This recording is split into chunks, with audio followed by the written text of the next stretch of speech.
In this lecture, we're going to look at rigging with bones, and we'll also look at weight painting. Okay, so here's where we got up to last time. We've got our 3 bones in the middle there. Now I want to attach these to a mesh object, which is obviously the whole point of having bones. They're there to control meshes. But if I press Shift A now to go to my mesh menu, it just adds a new bone. That's because I'm in edit mode, and the only thing I can add is a new bone. So I'll undo that, and just to note, it always adds a new bone at the 3D cursor. So I'll go back into object mode and press Shift A, and now I can get my mesh menu and add in a cube. Now at the moment we can't very easily see our bone through the cube. We can obviously press Alt Z to go to X-ray mode so we can see through. But there's a simpler way. If I press Alt Z again to go back to solid mode, we can select our bones, and under the object data properties, we can go to viewport display, click on that drop down and click in front. So the bones are always in front of our objects. So now I'll select the cube again and I'll reshape it so it fits our bones. Go to front view, scale it down a fair bit, I'll zoom in a touch, and I'll move it across in the X so the base kind of starts at the beginning of the bone. It doesn't have to be precise.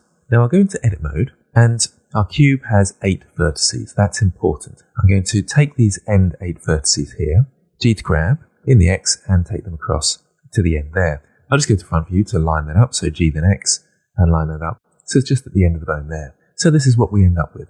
So now's a good time to catch up with me and add in your cube. Make sure your bones are in front of all your meshes, and extend the cube out in edit mode so it covers all our bones. Pause the video and catch up.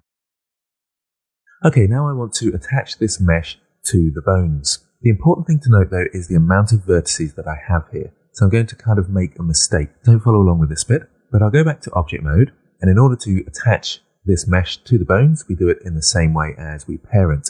So I'll Shift select the bones because we want to attach the mesh to the bones. The bones will be the parent, and I press Ctrl P to parent. Now this time we'll use automatic weights, and I'll talk about weights in just a moment. So I'll click on that.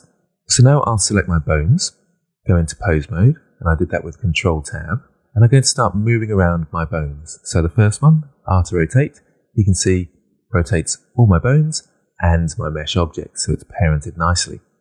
Let's grab the middle one and rotate. And we've got a problem. And I'll grab the end one and rotate that as well to kind of emphasize that problem. So the vital thing to understand is the bones are attached to the mesh's vertices. So the important thing here to understand is that 1, my mesh has to have enough vertices to be deformed correctly by the bones. And if we don't have enough, it won't follow the shape of the bones.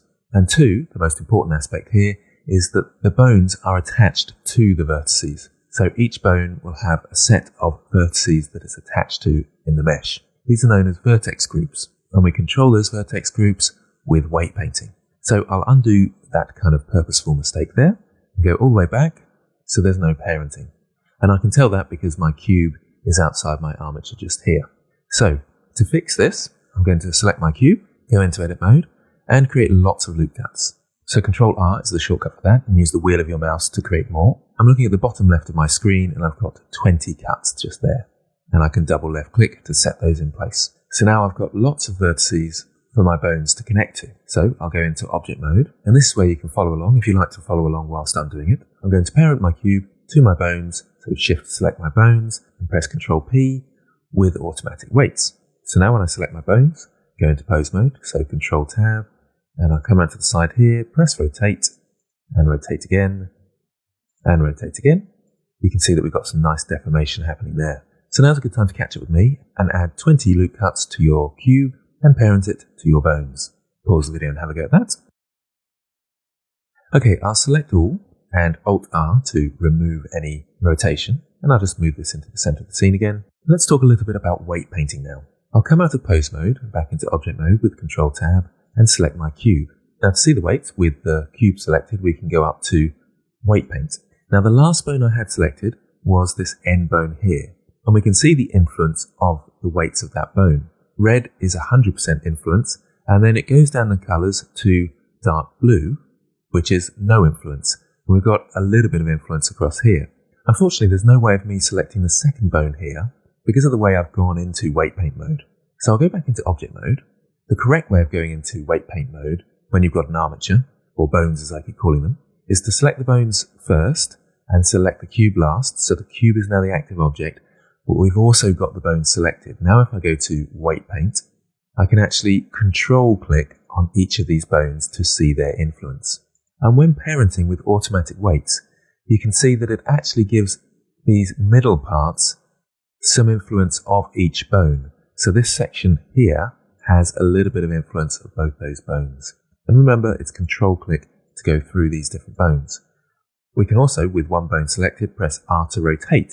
So we can actually see the influence that bone has on our mesh, as well as seeing the weights. Now we can actually change the influence of these weights through weight painting, but for these early stages, we'll keep to the automatic settings for now. Now, one other thing that I want to show you is the vertex groups over here. So remember, the cube is our active object. If I just open up my outliner here, we've got the cube selected there. And this cube has some vertex groups. And the vertex groups are labeled by the bones. So this is bone 002 we've got selected here, and there's a vertex group to go with that. Now, to illustrate this further, I'm going to go into edit mode with my cube. So I press tab to go into edit mode. And edit mode, the same for the bones, puts it back to its original default position. If I press N on my keyboard and go to item and choose one single vertex, it actually tells you the vertex weights here. So this vertex is attached to bone 2 and its influence is 0.9. It's actually in a sense 1 because there's no other bones that have an influence on this vertex. If I keep clicking along these, going down, when we get to this point here, we can start to see some influence from bone 1 as well. And if I keep going along, there's influence of both there at 0.8, 0.6, and then we go into the middle here, we've got all three bones that are influencing this one single vertex. And I go across, and slowly we'll start to get just the original bone just here. As I go through, we've got 0.9 on those. Don't worry too much about the numbers at the moment because they can be a little bit confusing in terms of the amount that's given to a different bone. But hopefully you can start to see the influence of the bones on the vertices. So now you may want to take a quick look at your own model and look at the weights, practice going into weight paint mode, and we'll continue this in the next lecture. You don't need to save this file, but you might want to if you want a record, as we'll start afresh next time.